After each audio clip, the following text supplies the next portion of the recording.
Usually the question of when is a good time to buy a house is followed by the question, where are home prices headed? In this video, I will talk about what the experts are saying, and we will also look at the data just for good measure to see if we can come up with our own forecast. And I will also give you what I think what will happen. My name is Mac Rogers. I'm the broker owner of Albert Rogers Realty here in Castro Valley, California. If you're new to the channel, I do real estate market updates as well as tips for both home buyers and home sellers twice a week. If you like the information, do me a favor, please click on the like button. This helps the channel get the information out to more people. Also, if you want to follow me, click on the subscribe button as well as the notification button. To say that this worldwide coronavirus pandemic and the economic recession have had a tremendous negative effect on the nation and the world is an understatement. Add to this the social unrest that we recently went through and still going through, you can see why some home buyers or consumers basically can't believe why the real estate market or real estate prices keep going up. All this uncertainty brought about by both catastrophic events have made predicting consumer behavior nearly impossible. For that reason, forecasting home prices have been extremely difficult. Normally, there's a simple formula to determine the future price of any item. Calculate the supply versus the demand for the item.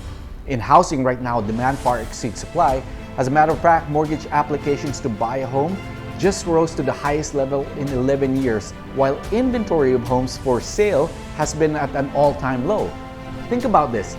In the middle of all these craziness, we have the highest level or number of people applying to get a loan to buy a home. This combination is a recipe for a strong appreciation of home values as we move throughout the year. Now, you would think that from this data, we would have a consensus from economists, but take a look at these forecasts. Core Logic, year-over-year decline of 1.5%. And on the other end of the spectrum is the Mortgage Bankers Association, wherein they are forecasting a 4% increase for the year. Clearly from this, we can see that there's no consensus. One economist, Ralph McLaughlin from House, had this to say at their most recent update. I quote, "The upswing that we'll see this summer is a result of pent-up demand from home buyers and supply in progress from home builders that has simply been pushed off a few months. However, after this pent-up demand goes away, the true economic scarring due to the pandemic will begin to affect the housing market as the tide for pent-up demand goes out."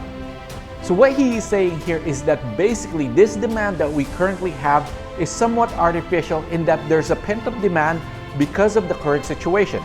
Basically, in March, April, May, buyers couldn't really go shopping the normal way, and now they're all coming online at the same time, thus creating this artificial inflation of numbers.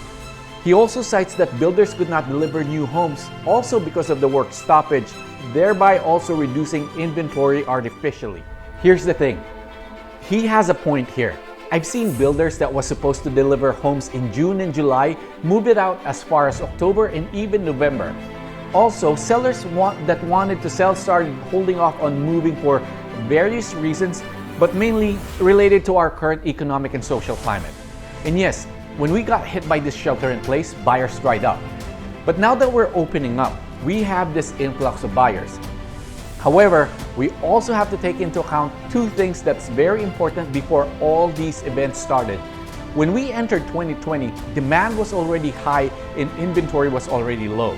So the activity that we are seeing right now is just a continuation of what really got us started. The difference is volume. The number of transactions are fewer. Now, I keep hearing people mention forbearance. The latest numbers show that there's about 9% of all mortgages in forbearance. This is actually slightly down, so that's good news. A lot of people are citing this as a catalyst that could start a new wave of foreclosures. Here's the thing. After what happened to the last mortgage crisis, the government and the feds are so determined that we do not have a repeat of that situation that they are throwing everything at this to prevent that from happening again. When this first started, the forbearance option that was being offered was you skip 3 months of payments, and then on the 4th month, you pay all of it together with your current monthly payment. Now, if you think about it, not really the best of options, right? This quickly changed to the deferred payments being moved out 12 months, and the payments can either be lump sum or broken into smaller installments. Definitely a better option. Now, I actually talked to some homeowners whose forbearances got pushed out all the way to the end of the loan. This is the ideal situation and the best solution. Here's one caveat or disclaimer. Every servicer is different, so you have to talk to your servicer and see what they offer, especially if your loan is not a Fannie or a Freddie Mac loan. But from what I'm hearing from different clients and different homeowners that I've that have availed of the forbearance option, their lender has been more than willing to help to make sure that homeowners that just don't go into foreclosure. In some cases, a loan modification has even been offered. On top of this, home equity is also near its highest level, meaning homeowners are not upside down on their mortgage like the last time we had the foreclosure crisis. Homeowners are, they're not going to be willing to walk away from their homes and just leave thousands of dollars on the table. Another thing that is helping home prices is historically low interest rates.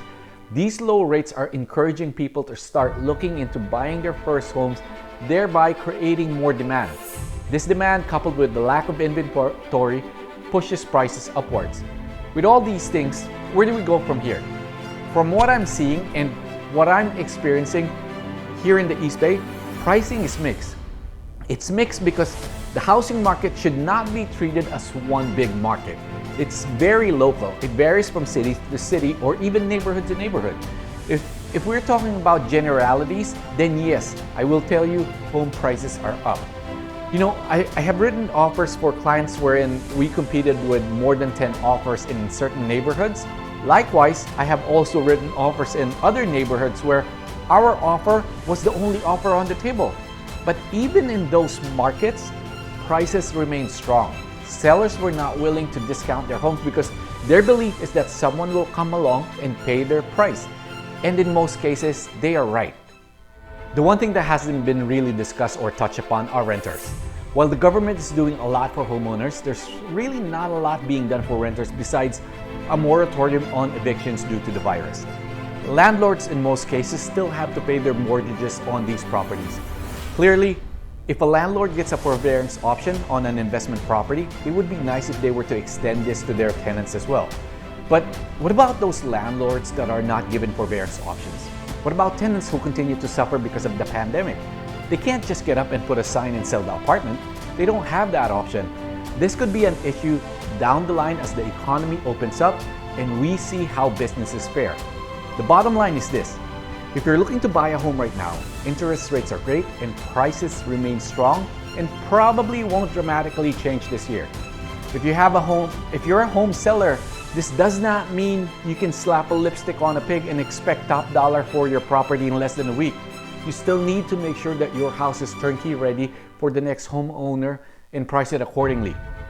This will ensure you get the most attention and a higher likelihood of getting multiple strong offers. I hope you get useful information out of this update.